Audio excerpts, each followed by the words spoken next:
Gòn hôm qua mới về Bến Tre. Của chị anh nội ngoại có đứa em trai nằm ở giường mà đem tôm của mình, con to lắm.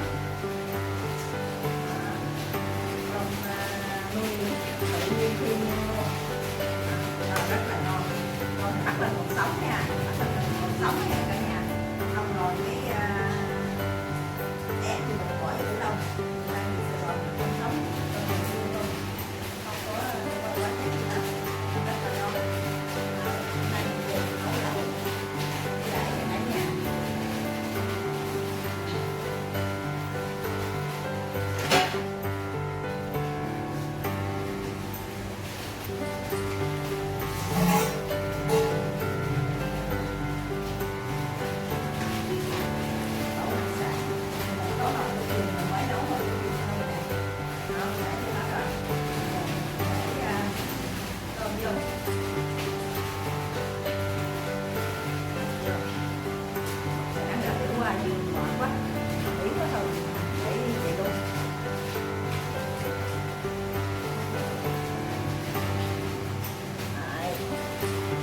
Ngon ngon ngon cả nhà.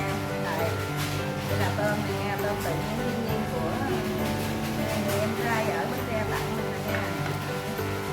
Mai mốt mình có cung cấp tôm này nữa nha cả nhà. Tôm tự nhiên thiên nhiên á, tôm sống luôn, rồi mình bắt tôm sống lên để mình ép mình trong tủ đông. Đây thì Sài Gòn đây mình bán. Cả nhà có ai có nhu cầu ở thành phố Hồ Chí Minh nha, nói chung là cung cấp cho thành phố Hồ Chí Minh thôi. Cả nhà có nhu cầu tôm tự nhiên thiên nhiên nuôi sạch thì liên hệ qua Sài Gòn nha, cấp cho mức bình luận của mình đó. Giá là 260.000 một ký, giao tận nơi. Đấy, tự nhiên thiên nhiên luôn.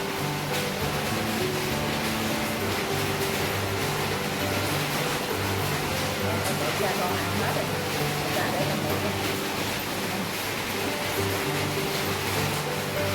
Rất là ngon. Nồi lẩu của mình rất ngon. Đây là đậu bắp mà sáng mình mới thu hoạch ở trên cái ban công của mình đó. Đi về thu hoạch được mới đậu bắp mà sáng mệt quá quên quay luôn, quay cho cả nhà xem. Rồi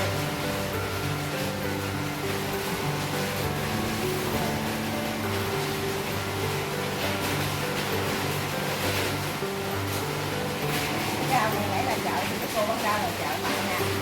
Cô bán rau là chợ tặng cả ký đâu muốn cô muốn vào đi mua đâu hết để tặng mình không muốn vào.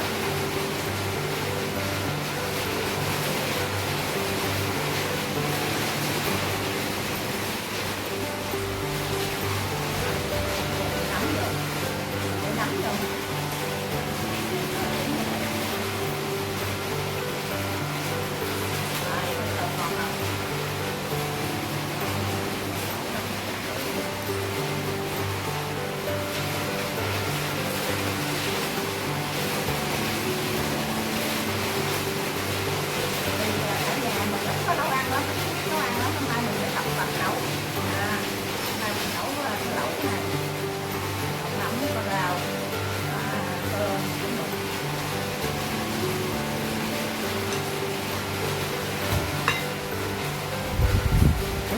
thường con bảo mình nấu ăn không à, chứ mình không có nấu, hôm nay mình phải tập mình nấu nè.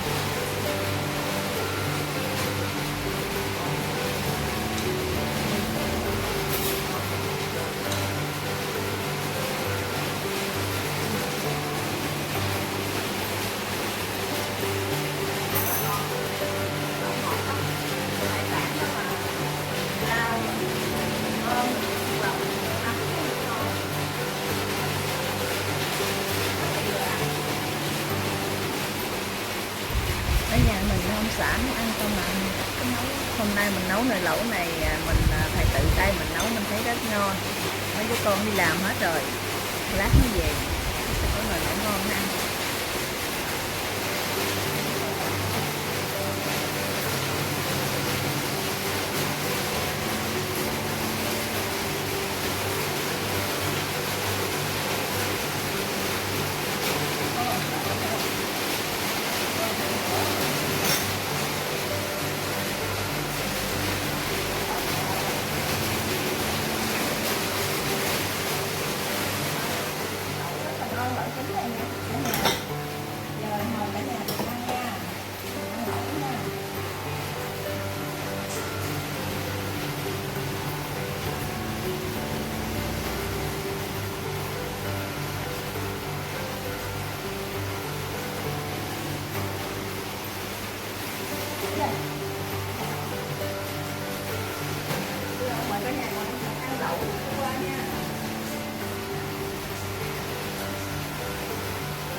to luôn.